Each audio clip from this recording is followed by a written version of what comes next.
watching the Battered Fans Network.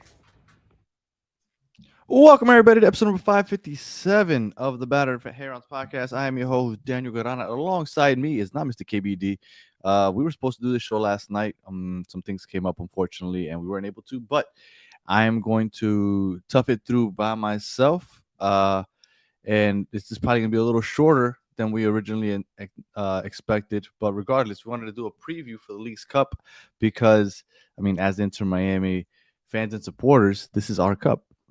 This is the first trophy we ever won in our franchise's history. And I know there's some people that say that they don't want it. They don't care for it. I want it. I care for it. And I don't see why we wouldn't go after it. For those of you that aren't aware, the League's Cup started in 2023. Messi made his debut in our first League's Cup match ever in July 21st, 2023. That's when he scored that free kick goal against Cruz Azul, Hollywood ending, and that was the beginning of a crazy month of League's Cup games. I believe it was 7 matches. Messi was incredible. That was our introduction to Messi in MLS. That was our introduction to Messi in Inter Miami. We got our first trophy a month later in Nashville, and League's Cup for Inter Miami fans, I believe, will always be a big deal. And shout out to the bomb hybrid. Messi and the Paul have to carry. Maybe Casemiro might flip it and not make own goals. Now, I'm not worried about Casemiro making own goals. And shout out to Cynical Tube Morning. I know you were with me yesterday during the members only episode. Appreciate you.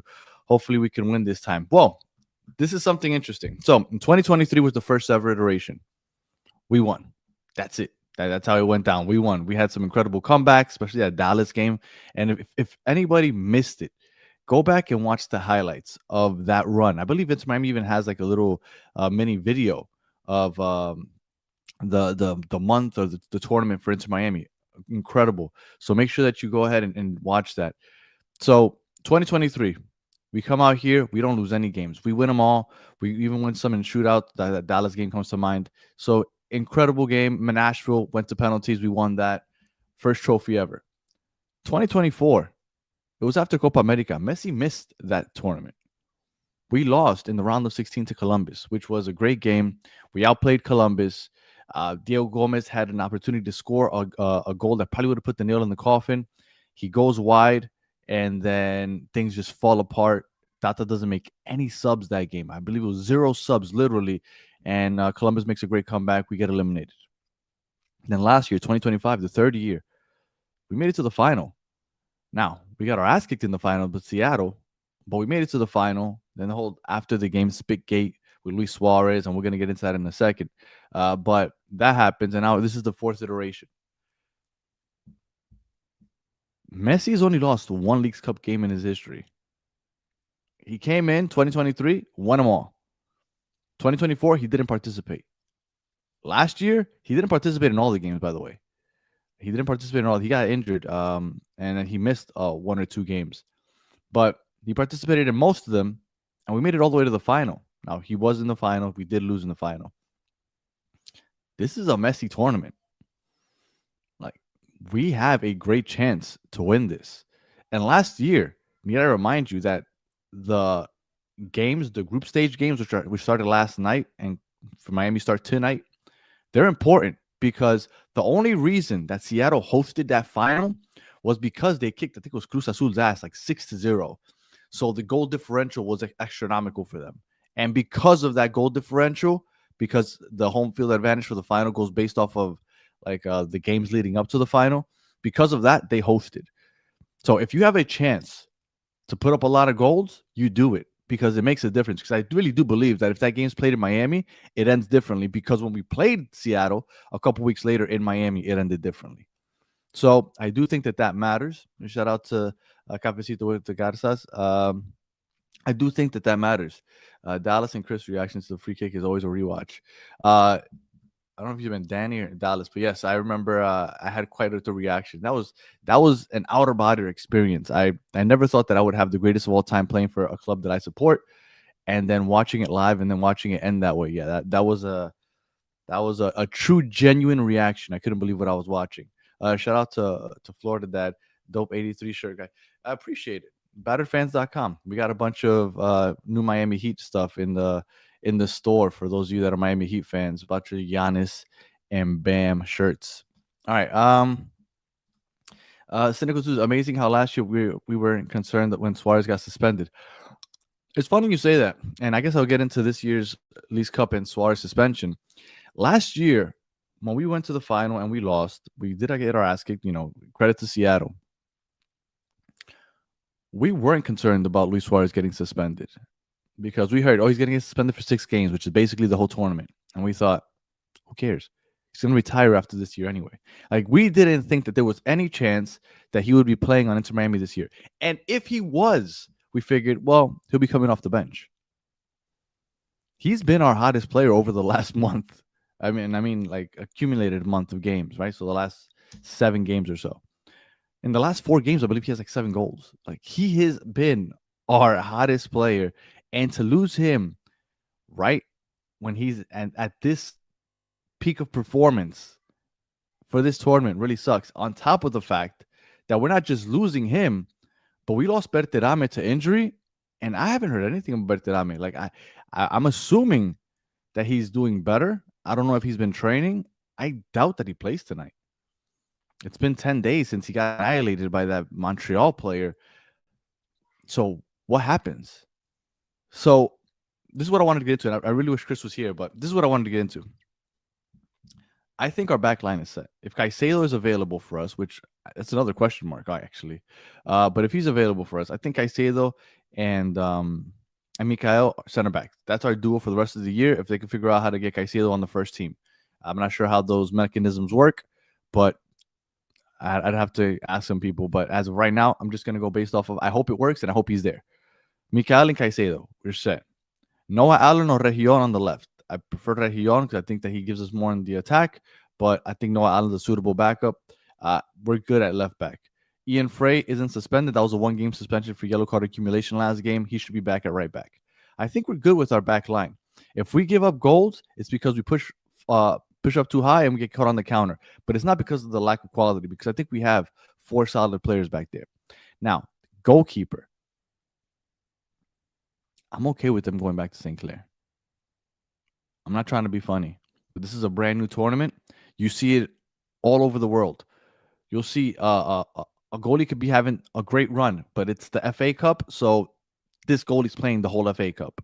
Like, that's what they do for specific tournaments around the world. You'll have a goalie that's like, you know what? You're going to play this cup. I think that they should do that with St. Clair. If you want to put Rocco back in after these 3 games are over. Oh, by the way, let me, for those that aren't aware how this works. So it's phases. It's phase 1, which is 3 games, 3 group games. It's tonight, Wednesday against San Luis, Saturday against Monterrey. Jesus Christ. Saturday against Monterrey, and then next Wednesday against Leon. Once those 3 games are done, you go back to play regular season games. I think it's 1 or 2. And then only the top 4 of 18 MLS teams continue. So there's 18 MLS teams. There's 18 Liga MX teams. After these 3 games are done for everybody, you add up the points. If you win, you get 3 points. If you win in a shootout, you get 2 points. If you lose in a shootout, you get 1 point. And obviously, if you just lose in the 90 minutes, you get 0 points. They're going to add up those totals. And then of the 18 teams from each league, the top 4 from each league continue. So essentially, if you lose a game, there's a good chance you're out. Like, you cannot lose any games. You could maybe draw and hope to win the shootout. If you lose the shootout, you put yourself in a tough spot. But if you lose, there's a good chance that you're out. So after the 4 teams are left, you come back to the regular season. You play a couple games, and then you go back to play the quarterfinals, semifinals, and then final like 2 weeks after. And that'll take up 2 weeks also. So I wouldn't mind for St. Clair to take over for these 3 games. And then if you want to go back and Rocco takes over for those regular season games, that's great. And if we're still in it, put St. Clair back in for the rest of the Leagues Cup. That's a good way to see where they're both at. You get to see them both playing, and you have a reason, right? St. Clair is going to be our Leagues Cup goalie, regular season Rocco. And if St. Clair kills it in the Leagues Cup, then maybe you make a change. If not, we gave him Leagues Cup. Rocco stays as the keeper during the regular season. I'd like them to give St. Clair one more chance Not because I love St. Clair. I told you when World Cup came, I was kind of tired of it. Like I didn't think that he did enough. But honestly, Rocco has left a lot to be desired for me, and I kind of want to see what St. Clair can do one more time. Right? St. Clair has been as humbled as a player can be. He had a rough first half of the year. He goes to the World Cup. He loses his starting spot, which everybody thought he basically had in the bag. He lost it to Poe from Orlando, and then he comes back, and then he loses his starting job here in Inter Miami to Rocco. If anybody is going to be determined or play their ass off, it's going to be him. And if he can't figure it out after this, then there is no hope. So I would do it, but we'll see what happens moving forward. Revenge time against Monterrey. That would be nice. We need to at least draw that game. Suspension of Suarez is too much, I guess. We'll see. I guess it's the whole tournament, that's for sure. Goals are going to be at a premium. Defense has not pooped the bed. Allende is still on vacation. Keep him away. Boss Daddy saying, I say St. Clair, he's got length and experience against these teams. He killed it last year against Liga MX. That's a great point. Minnesota did have a good run last year against Liga MX. I think they made it a lot further than anybody expected. Tabaquito D, can you do a cast on the news MLS.com? Is it important you go in depth into what we can expect, and most important, if we can aspire to be a top league, should be hired from a top league? I could talk about that on the MLS channel. I wouldn't do it right here, right now. They both suck. Just put in another CDM and let the Giants guys say they'll play goalie. Yeah, look, goalkeeper again. I think that's our weakest point, but so that's what I would do at goalie. I would put St. Clair. If they go with Rocco, it is what it is, but I would go St. Clair. I think our back line is as good as it's going to get. You're not going to get better than that right now, so I'm good with that. In the midfield, you still have Casemiro, Bright, and DePaul. Do they put in Segovia? Maybe. Shout out to Mr. Duke from Chicago. Maybe, but I kind of like what I saw. I didn't think that they played great. I didn't think it was as bad. I think everybody's trying to kind of find their legs. If they put in Segovia instead of Bright at this point, it's kind of what I expect. We'll see. Again, I'm not a fan of Casemiro as the lone pivot, but at this point, I think that's what it's going to be. And if you have DePaul and Segovia flanking him, or DePaul and DePaul and Bright, or DePaul and Segovia flanking him, I think we're okay there in the midfield. Now, the real question is what we do up top. Because if Berterame isn't available, Suarez we know isn't available. We have Silvetti. But now the question is, do you go Messi false 9 like they did in the playoffs? That was a Mascherano move, not a Hoyos move. So do you want to go false 9? Or do you keep Messi out wide, which he drifts centrally anyway, but do you keep him out wide, Silvetti on the opposite side, and then you use a Pinter as a striker? That's the question. Last year in the playoffs, it worked because you had Silvetti on the left, you had Messi as a false 9, and then you had Allende down the right side, and Allende was playing better than he's ever had. I mean, literally in the playoffs, he had the best run he's ever had, and then before that, he was terrible, and then after that, he came back to earth and was terrible again. So I don't know what happened, but unless we can get playoff Allende out of somebody, I don't know how this works. And then Tabaquito saying we'll probably go 4-4-2. Okay. Well, 4-4-2 like a diamond, because I think that wouldn't be bad either. Because if you have a diamond and you have Casemiro as that pivot, you have Segovia, Bright and DePaul on the left and right, Segovia at the top of that diamond formation, and then you have a Messi and a Silvetti up top. Yeah, maybe that could work. I don't know if you put Pinter in these situations against these Liga MX teams. Not that I'm not hating on Pinter at all. I think he has a lot of potential. I think he's looked pretty good. But last game, he had some moments where he kind of fluffed a couple opportunities, and now you're here playing against Liga MX teams like Monterrey on Saturday, and you can't have those moments because if you lose a game here, you're basically eliminated. So you have to win. So I'm really interested in what they do. The diamond formation, the 4-4-2, isn't a bad idea, but it does come to show you that Suarez Spitgate situation last year ended up being a lot worse than we anticipated, because we didn't think that he would be participating in this year's tournament, and here we go. And then, however, when everybody is back, I think we should go 4-4-2, even when everybody's healthy.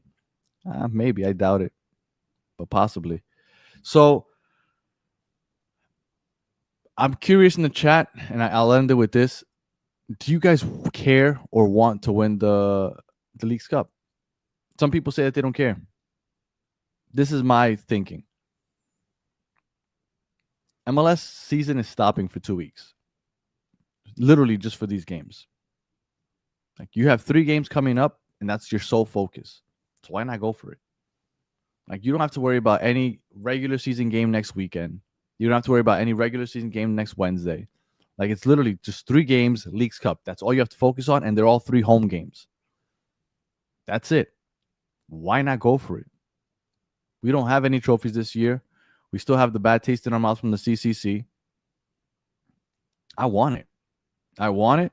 And absolutely, this would cement this being our trophy. People could talk crap. I kind of like that people talk crap about it. I kind of like that people don't like it and call it a fake trophy, because that's just them hating even more when they see Miami win it. I'm all for it. Give it to me. Now, it's not going to be easy because, like I said, if you lose a game or even draw and lose in the shootout, you put yourself in a tough spot. And in Leagues Cup, you see a lot more shootouts than you would expect, because once the 90 minutes are up, if you end in a tie, you go straight to penalty shootout. Do you really want Rocco to be the keeper in a penalty shootout? Now, I know St. Clair I don't think he saved any PKs so far this year. I think he's faced like 2 or 3. But coming into this year, he had the best save percentage for penalty kicks in MLS history. Like, he's good at saving PKs. So if you want to take that into consideration as to, hey, you might face a couple shootouts throughout this tournament, why don't you put the best goalie in there that stops PKs? I think that would be a smart move. He has been the best literally in MLS history. I don't know if he's still number 1 since he's let the 2 or 3 go in this season. But at least coming into the season, he still might be number 1. But coming into the season, he was the best goalie in MLS history for stopping PKs percentage-wise. So why not have him as the goalie? I think that's the best move. So we'll see. I want it. And then 100%, I want it. Cynical Tube saying, of course we care. Florida Dad. Absolutely. Win it all. See if he gets a ninth. Oh, no, he's not getting a 9th Ballon d'Or. That went down the drain when he didn't even get best player in the World Cup. He's not getting the Ballon d'Or. Once he lost that final, the dream of the 9th Ballon d'Or went down the drain. I'm sorry. Believe me, I was hoping for it also, but that went down the drain.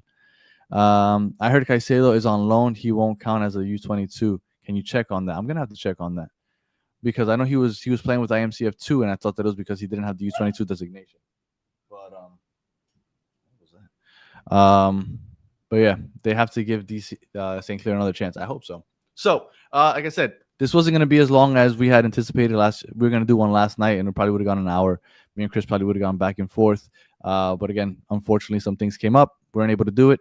But I wanted to make sure that we put out a preview anyway, talk about our history. Again, Messi's lost 1 Leagues Cup game in his history. 1, the final last year. So whenever Messi's played, we've either won or we made it to the final. I don't expect anything different this year. I think we're going to make it just as far. We'll make it to the final. And that the one interesting thing that they changed last year, and it's going to be the same this year, you only play against Liga MX teams up until the semifinal. The semifinal, you could play an MLS team, you could play a Liga MX team, but you're going to play only Liga MX teams up until that point, which I think is an interesting change on things. I like it. So the competition will be a little more difficult. We are playing against San Luis, which I looked it up. They've been a bottom quarter team, actually, the last couple of years. León also has been a bottom half team over the last couple seasons. Monterrey, I think, is the biggest challenge we have, and that's coming up on Saturday. They have newly acquired Hugo Kuipers, which was the Golden Boot leader here in MLS for Chicago. He's going to, I don't know if he already made his debut. He's going to make his debut this week, but I know Monterrey play against Orlando tonight, and they play against Miami on Saturday. So we have Hugo Kuipers to look forward to on Saturday. Among the other rest of their squad, which is basically one of the best squads in Mexico. So that should be probably the best matchup for at least entertainment-wise of these 3. And the one that I'm most worried about, because I feel like we should beat San Luis and we should beat León next week. But again, Messi, he plays, we make it to at least to the final. The 2 times that he's played, the 1 time he didn't participate, we lost in the round of 16, which was a game we should have won if Tata would have made some subs. But regardless, that's a whole nother story. Appreciate everybody hanging out with me early in this morning. Sorry I couldn't give you a longer, more entertaining preview with Chris, but again, want to make sure we got something out here before tonight's game. We will be back tonight for the post game, right after the game ends. So I wasn't able to go to the game. I was supposed to go to the game. I got tickets and everything, but my kids are both in soccer academies, and they have completely changed the schedule for this upcoming season. So now they have practices on Wednesday nights, which kind of kills it because Wednesday nights usually MLS nights whenever they have weekday games. But so I won't be there tonight. But the one positive is that we'll have our post game show right after the game instead of having to wait for me to get home. So appreciate everybody hanging out. Look forward to talking to you guys tonight after the game. Hopefully we're talking about a dub. And I'm really interested to see what this lineup looks like. Is Messi going to be the false 9? Are we going to have Pinter as a striker? Are we going to see Segovia over Bright?